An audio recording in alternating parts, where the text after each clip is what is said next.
It's time for Around the Ozarks in 5, brought to you by the Springfield Greene County Park Board, Roto-Rooter Plumbing and Drain Service, Blue Current, and Thompson Sales. Here are your hosts, Ethan and Sarah Foreheads. Hey, only Sarah Foreheads, my better half, is gone away for work purposes. So he will be back soon and very soon, hopefully by tomorrow, actually. Thank you to our fill-ins over the past few days. We took some time off and got away, and it was super great, honestly. But it is really good to be back and kind of in the groove. So here is a look at news for this Thursday morning. Springfield police say there is lots of damage left behind, but fortunately no injuries. Someone was firing shots outside of an apartment complex early Wednesday morning near the intersection of Battlefield and Campbell. The building was definitely hit, but again, no people. Witnesses report seeing one person run away. So far, nobody is in custody. If you have any information, you can call SPD with that.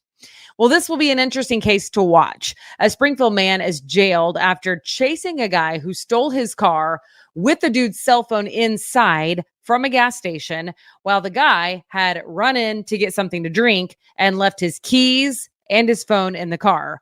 Robert Mitchell used his phone's location to track down the car thief, which worked, by the way. That led to a chase, though, and a shooting near Mercy Hospital. So he found the car. He found the car's thief and held him until police got there. But again, in the process, he also fired 5 rounds somewhere during that chase. So now both the car thief and the car's owner are jailed on $25,000 bond. Now, of course, citizens are only supposed to shoot if they feel like their life is being threatened. So that is the case. That is the question, I suppose, that now the courts will get to figure out the answer to. All right, now to this. The Springfield police officer who caused a near fatal crash is no longer with SPD. It is unclear if he was fired or if he quit on his own accord. But either way, Isaiah Hausknecht was on restricted duty following a crash on March 22nd, where he had apparently blown through a red light on his way to a call. And you can't do that. They can go through a red light. But first, police or ambulance must slow down to the point where they make sure that it's safe, especially if their light is red, obviously not green. And apparently that's what did not happen. So on March 22nd, as Isaiah was going through the red light at a high rate of speed, he collided with a 42-year-old woman in a Cadillac SUV. She suffered major injuries. And now, again, he is no longer with the department. So, again, I don't know if he quit or if he was let go. But either way, he is no longer with SPD. Springfield City Utilities is suing 3M Company for what they call polluting 3 local bodies of water with its waste: Jones Spring, Pearson Creek, and the James River. The Missouri Department of Natural Resources and the Environmental Protection Agency hasn't taken any action against 3M, apparently, even though the city has alerted them to some concerns. So that is why CU decided to file suit. City Utilities is seeking money from 3M that would help install certain equipment that would stop what they call pollution from that plant. So another court case that will kind of be interesting to see. All right. Well, who knew that the battle over Linden Lure is still hot? I mean, there was a time where I followed this so closely because I went to Linden Lure and I took my kids swimming all the time. It's on the Finley River in Christian County. It's beautiful. If you've never been, I don't know if this is the time to go because it's still in a fight, but it's been in a fight for a long, long time. I mean, decades at this point. A Missouri appeals court, though, just ruled that the access road that leads up, it's really the primary point of entry into Linden Lure, is indeed to remain a public access point. So here's what it boiled down to. There was some property owners that built a gate in 2020 that really blocked off the public's ability to go down what's called Canyon Road. So here's what is interesting. This is a quote. They said access to Canyon Road had never been restricted. So we're talking hundreds of years. It had never been restricted. So the court concluded that the landowners' inaction in decades before this showed an intent to dedicate the road for public use. Isn't that fascinating? So in other words, if you are on a piece of property that you believe is yours and there's public creeping on it, you better do something about it and not just wait forever, because the longer you wait, you're setting your own precedent against you, is what it sounds like. So anyway, the landowners are appealing it. I think it's fascinating because I've been down there. I've seen this road. I've been on this road. I've been into Linden Lore through this road.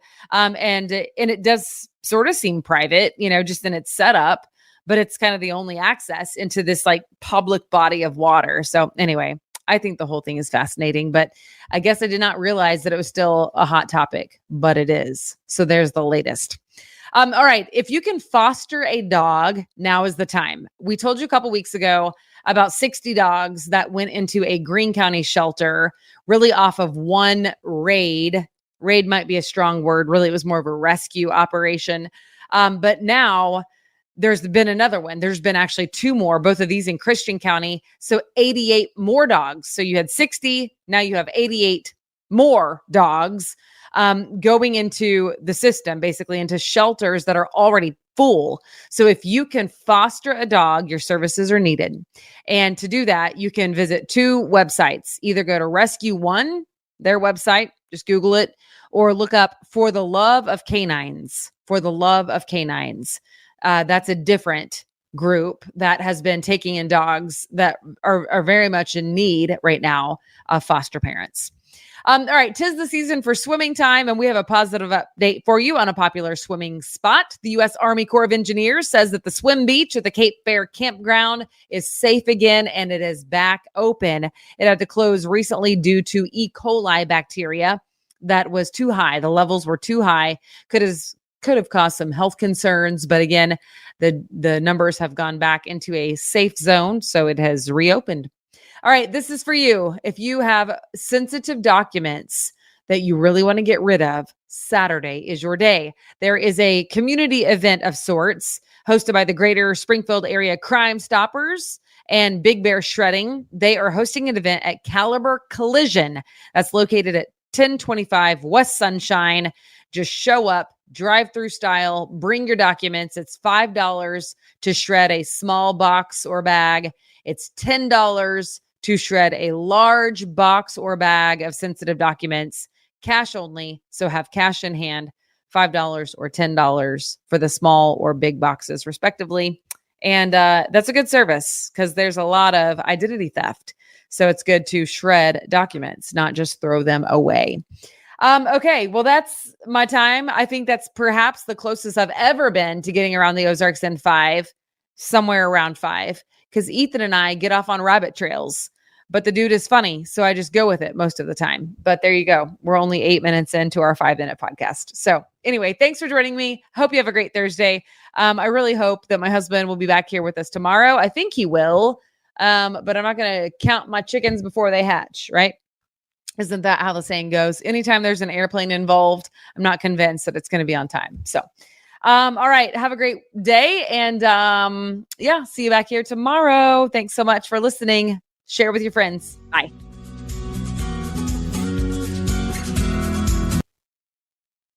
It's time for Around the Ozarks Wake Up Weather, sponsored by Scooters Coffee and Rescue Towing. Here's your host, meteorologist Abby Dyer. Good morning, everyone. It is Thursday, June 6th, and we are waking up with a whole lot of sunshine. And I hope you like the sunshine because I've got more where that came from today. Plenty of sunny skies ahead on this Thursday, more to come on Friday, and temperatures, they're looking pretty seasonal. So we have some nice summer weather ahead for the next couple of days.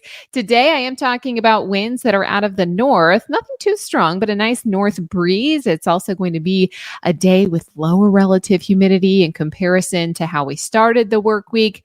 No rain in the forecast today, too, which is a nice change in the forecast after all the activity that we've been seeing recently. Really, it's a nice end to the work week. Some nice pool days, nice outdoor days, perfect for those summertime sports and camps that are going on now. We do have beautiful weather with sunny skies and high temperatures expected to make it to the middle 80s. That's true for both today and tomorrow in the Ozarks. Temperatures as of 5 o'clock, well, we're at about 62 degrees here in Springfield. We'll warm to about 85 this afternoon, and that's pretty common for this time of the year. We are now on the backside of a cold front, hence the north wind, and I have things staying dry for once in the center part of the country. It's not a long break from the rain chance that I have moving into the Ozarks, but it is a break nonetheless, so enjoy the dry days while we have them. There is a bit of a pattern change heading our way as we get closer to the weekend forecast, and not only will this result in cooler temperatures for the weekend, it also means maybe potentially the threat for some heavy downpours. It's possible that a stationary boundary sets up across the Ozarks and just sits there. That's what a stationary boundary does. It drapes itself over one area and it becomes this boundary where unsettled weather can develop and just linger because the front doesn't move. And if we get into a situation where that stationary boundary is draped right over the Ozarks this weekend, well, it could result in a couple of rounds of downpours with some potentially heavy rain. And there will be a slight risk for flooding with this event as we head into Friday late in the day, Friday night into Saturday night in particular. I think we have the potential for some heavy rain. Pretty much every day for the last couple of weeks, I've been talking about this excessive rainfall and the fact that there's no longer any drought in the Ozarks. In fact, we are seeing saturated soil. So too much rain too quickly could become an issue for us. That's something that I'm keeping a close eye on as we get a little bit closer to the weekend.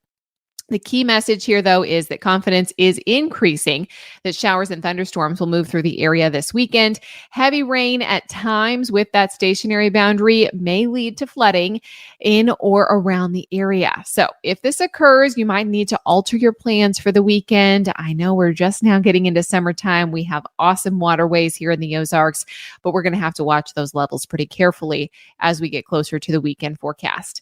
Unknowns, well, the exact location of this heavy rain. I think that picture is going to become more clear as we move into Friday and see where that front actually sets up. Also, the exact amount of rainfall. When I'm looking at some of the models, really, rainfall totals are kind of all over the place. We could get a few inches of rain in a few locations. As others may just get a little shower and it won't be any big deal. So there are still some uncertainties for the weekend. Right now, I think the best chance for timing of this rainfall comes late Friday night into late Saturday night. So it's something that I'm watching as we get closer to the weekend and moisture begins to surge back into the Ozarks. For now, we'll focus on the dry time on this Thursday. Nothing but sunshine, 85 degrees in Springfield for the afternoon high temperature. Tonight, we'll see a low temp near 60 once again. And on Friday, we're back into the middle and upper 80s for afternoon highs. We're dry all day long on Friday, and then thunderstorm chances re-enter the forecast for the weekend. It's going to hold our temperature back a little. In fact, there will be places that stay in the 70s for highs both Saturday and Sunday. So a little bit of a cool down with lows falling back into the upper 50s over the weekend. Around the country, it's the excessive heat that's still continuing to make headlines for the desert Southwest and portions of South Texas. Also, thunderstorms have returned today for parts of the country. Thunderstorms and heavy rainfall expected from the southern plains back through the northeast today. We are getting left out of that here in the Ozarks, which is a nice change of pace for us, especially out ahead of our weekend storms that will likely impact our region. It's time for the Around the Ozarks Wake Up Weather Brain Twister Trivia question for the day, where you have a chance to win $20 to Scooter's Coffee. Here's the question that I left you with yesterday. The Washington National Cathedral has which famous character's head on one of its towers? The options were A, SpongeBob SquarePants, B, Darth Vader, C, Batman, or D, Bugs Bunny. If you think all of these sound ridiculous, they do, but the answer is actually B, Darth Vader. Why, might you ask, was Darth Vader spotted hanging around the Washington National Cathedral? Well, the story dates back to the 1980s. They had a construction period of the Northwest Tower, and a competition was run by National Geographic, a children's competition to draw grotesques for the building. Christopher Rader won third place with his drawing of a Star Wars villain, Darth Vader, that was then turned into a statue that is now on top of the Washington National Cathedral. in Washington, D.C. It is made of limestone. So if you're in the area, go see Darth Vader on the building. B. Congrats if that was your guess. All right, here's the question that I have for you tomorrow. What sport was featured on the first curved U.S. coin in 2014?